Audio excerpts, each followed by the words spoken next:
नमस्कार. भाविक भक्तिमय या चॅनलमध्ये आपले स्वागत आहे. आपल्या देशात एवढी मंदिरे उद्ध्वस्त झाली त्याबद्दल तुम्हाला प्रश्न पडला असेल की एवढी मंदिरे उद्ध्वस्त होईपर्यंत आपले देव झोपले होते का की पळून गेले होते? हा प्रश्न नक्कीच तुम्हाला पडला असेल.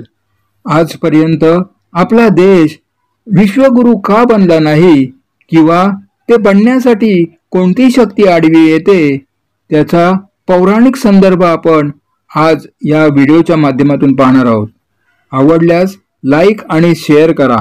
एवढी मंदिरे उद्ध्वस्त होईपर्यंत देव झोपले होते का की पळून गेले होते? या सेक्युलर प्रश्नाचे मुद्देसूद उत्तर. 1. देव जरी असला तरी त्याला नियतीत ढवळाढवळ करण्याचा अधिकार नसतो. हे आपण गुरुचरित्र अध्याय 36, 37, 38 यामध्ये संदर्भ आढळतो. नंबर 2. कलियुग पृथ्वीवर येण्या अगोदर त्याने स्वतःच्या अटी ब्रह्मदेवाकडून मान्य करून घेतल्या होत्या. त्यानुसार कलियुगात देव, दानव, भूत, नाग, यक्ष, किन्नर, याक्षिणी आणि पिशाच्च यांना सदेह येऊन काम करता येणार नाही व स्वहस्ते चमत्कारही. त्यानुसार सर्व गणांना म्हणजे देवादिकांसह दानव, भूत, नाग इत्यादींना काहीही कार्य किंवा घातपात करायचा असल्यास कालात्मा व काम यांच्या सहाय्याने मनुष्याचे मन व शरीरावर ताबा मिळवून मनोकायिक बदल घडवून मनुष्याच्या हातून ते सगळे कार्य करणे भाग आहे. 3. पांडवांचा नातू परीक्षित राजा नंतर कलियुग सुरू होऊन सुमारे 5000 वर्ष झाली आहेत. फक्त श्रीकृष्ण अवतार समाप्तीनंतर त्यांनी पुढचा अवतार श्री विठ्ठल स्वरूपात घेऊन आपले कार्य करण्यासाठी नवनारायणांचे अवतार म्हणजेच नवनाथ व त्यांचे 84 सिद्ध शिष्य यांची उपाययोजना केली आहे. संदर्भ श्रीमद भागवत, नवनाथ कथासार, गुरुचरित्र, विठ्ठल महात्म्य. 4. स्वतः कलीने विठ्ठल रुक्मिणी यांना समोरासमोर पाहिल्यावर त्यांची लंपट वासना रुक्मिणीवर स्थिर झाली व रुक्मिणीला त्याने विठ्ठलासमोर प्रपोज केलं. विठ्ठलाने ही तुझी आजी आहे हे सांगून त्याची भ्रष्ट मती सुधारली नाही. त्यानंतर त्याने रुक्मिणीचे अपहरण करण्याचे प्रयत्न सुरू केले, परंतु चिरंजीव हनुमान, नवनाथ व सिद्धगण यांच्या पुढे त्यांचा टिकाव लागला नाही. 5. मार खाऊन पळून गेलेल्या कलीने शुक्राचार्यांना गाठलं. त्यांच्या सहाय्याने मरु प्रदेश म्हणजे आत्ताचा सौदी अरेबियात त्याच्यात लपून बसलेल्या शूर्पणखेला शोधून नवीन यवन व म्लेच्छ संप्रदाय स्थापन करून त्यांना जन्मतःच वैदिक सनातन श्री धर्म व हिंदू संस्कृतीविषयी विष पेरले जाईल याची दक्षता घेतली. कारण माता रुक्मिणीसाठी विठ्ठल व कली हा संघर्ष कलियुग अंतापर्यंत म्हणजे 4,32,000 वर्ष चालू राहणार आहे. त्यातील फक्त 5000 वर्ष संपली आहेत. कली वेगवेगळ्या मार्गाने भारत, वैदिक सनातन श्री धर्म व हिंदू संस्कृती यांना नष्ट करण्यासाठी शेकडो प्रयत्न करत राहणार आहे. कारण धर्माचा उच्छेद व अधर्माचे राज्य हे कलीचे ब्रीदवाक्य आहे. संदर्भ भविष्योत्तर पुराण, कल्की पुराण, गरुड पुराण.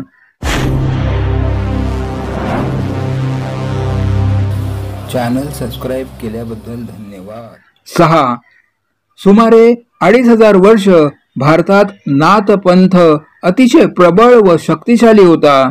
तोवर कली शुक्राचार्य शूर्पणखा यांनी पाठवलेल्या यौवन व म्लेच्छ आक्रमणाला भारतीय राजे त्यांच्या मागे असलेल्या नवनाथ व 84 सिद्धींच्या सहकार्याने व आशीर्वादामुळे नेहमी पराजित करत गेले व भारतीय संस्कृती कलियुग सुरू असतानाही सुमारे 2500 वर्ष प्रबळच राहिली. संदर्भ भविष्योत्तर पुराण, कल्की पुराण, गरुड पुराण. 7. त्यानंतर सुमारे 13व्या शतकात श्रीकृष्ण यांचे काका भक्तराज उद्धव यांचा पुनर्जन्म होऊन जन्मलेल्या संत श्रेष्ठ कबीर या रामभक्ताला एकदा खूप काळ उपवास घडून पाणी देखील मिळाले नव्हते. त्या मरणप्राय अवस्थेत त्यांना 14 वर्षाच्या एका म्लेच्छ चांभार मुलाने पाणी दिले व जेवणही. भक्तराज कबीर यांनी त्या मुलाला व त्याच्या आईला स्वतःविषयी सर्व हकीकत सांगितली व पाणी व जेवणाच्या बदल्यात काहीतरी वर मागायला सांगितले. परंतु तो मुलगा कली स्वतः होता व आई शूर्पणखा होती. त्या मुलाने व आईने कबीराकडे वर मागितले की पुढच्या 7 पिढ्या त्यांचे संपूर्ण भारतात निष्कटंक राज्य असावे. त्यांना देवादिकांसह कुणीही हरवू शकणार नाही असा वर मागितला. हा वर ऐकून कबीरांना स्वतः दशरथासारखे स्वतःच्याच वचनात कैद झाल्याची जाणीव झाली, पण तो वर उशीर झाला होता. हा संदर्भ भक्तिविजय भविष्य पुराण कल्की पुराण. 8. कबीराने नाईलाजाने त्या मुलाला वर दिला की तुझ्या संप्रदायाच्या 7 पिढ्या व 300 पेक्षा जास्त वंशज बादशाह व राज्यकर्ते बनवून भारतावर राज्य करतील.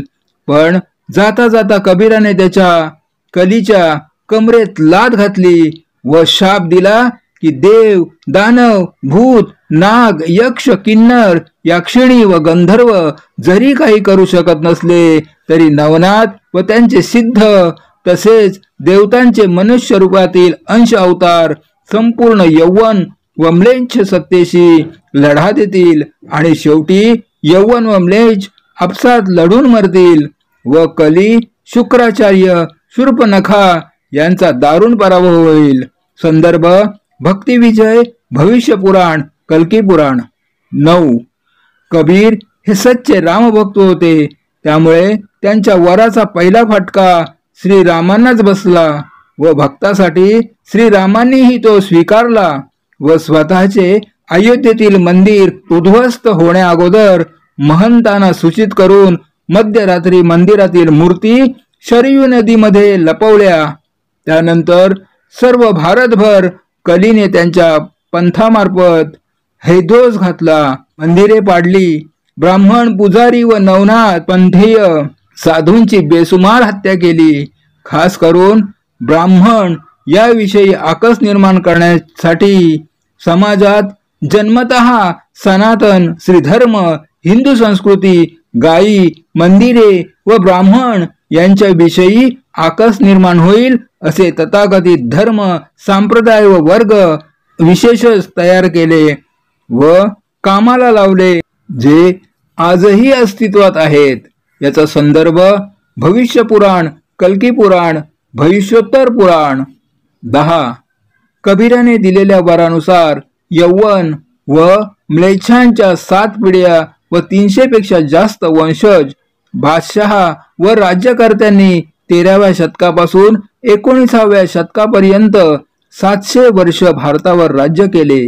कबीरांचा वर पूर्ण झाल्याने श्रीरामांना व सर्व देवादिकांना अयोध्येत येण्याचा मार्ग प्रशस्त झाला व त्यानुसार ते पुन्हा वैभवशाली ऐश्वर्यासहित आपल्या सिंहासनावर विराजमान झाले आहेत. म्हणूनच त्यांना 13व्या शतकापासूनच रामलल्ला विराजमान अशी उपाधी दिली गेली आहे. हेच संदर्भ भविष्य पुराण कल्की पुराण भविष्योत्तर पुराण. 11. आता कुठे भारताचे खरे वैभवशाली ऐश्वर्याचे दिवस सुरू झाले आहेत. पुढे जे काही होणार आहे त्यामुळे भारत पुन्हा एकदा विश्वगुरु होईल हे निश्चित आहे. हे सर्व काही म्लेच्छ व यौवन यांना पूर्णपणे माहीत आहे. म्हणूनच सर्व जगाचा व भारतीय कली जनांचा अजूनही श्रीरामलल्ला विराजमान आणि अयोध्या मंदिराला आजही कायम विरोध आहे. तुम्हाला ही माहिती कशी वाटली ते नक्कीच कमेंट करून कळवा. माहिती आवडल्यास लाईक आणि शेअर करा आणि अजूनही माझ्या भाविक भक्तिमय या चॅनलला सबस्क्राईब केले नसेल तर सबस्क्राईब करा.